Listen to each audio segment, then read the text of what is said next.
Hello friends, அனைவருக்கும் வணக்கம்.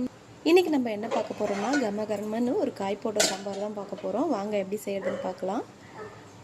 அதில் எண்ணெய் ஊற்றிக்கோங்க. எண்ணெய் ஊற்றிட்டு கடுகு போட்டுக்கோங்க.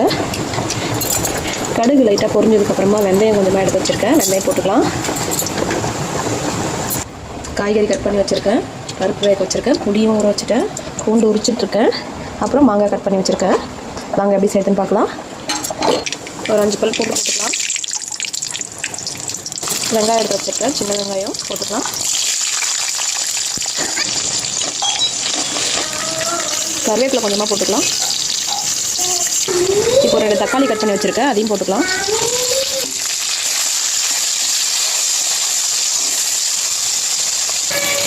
இப்போ கத்திரிக்காய் கட் பண்ணி வச்சுருக்கேன். இது எங்கள் வீட்டு மாடியில் வந்து பறிச்சுட்டு வந்தது. இது போட்டுக்கலாம்.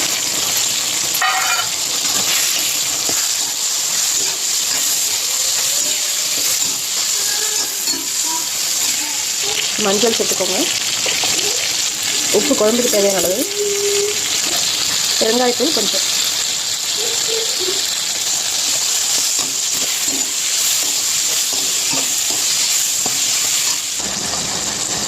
ஒரு ஸ்பூன் வந்து சாம்பார் பொடி போட்டிருக்கேன்.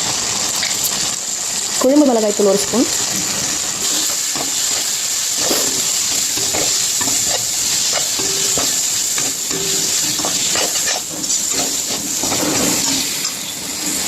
புளி கரைச்சி எடுத்து வச்சுருக்கேன். இதை ஊற்றிக்கலாம்.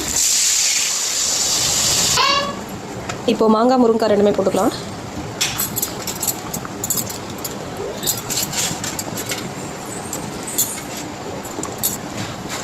கொஞ்சமாக தண்ணி ஊற்றி கொதிக்க வச்சுக்கோங்க.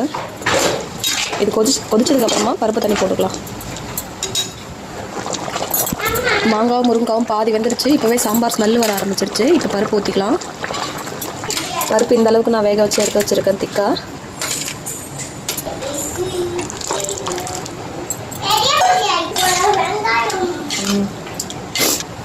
இன்னும் தண்ணி ஊற்றிக்கலாம்.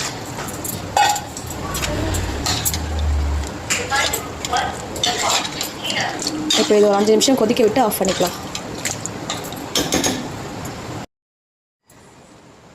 5 நிமிஷம் ஆயிடுச்சு. இங்கே பாருங்கள், காயெலாம் நல்லாவே வெந்துடுச்சு. இப்போ நம்ம கொத்தமல்லி தூவி விட்டு அடுப்பு ஆஃப் பண்ணிக்கலாம்.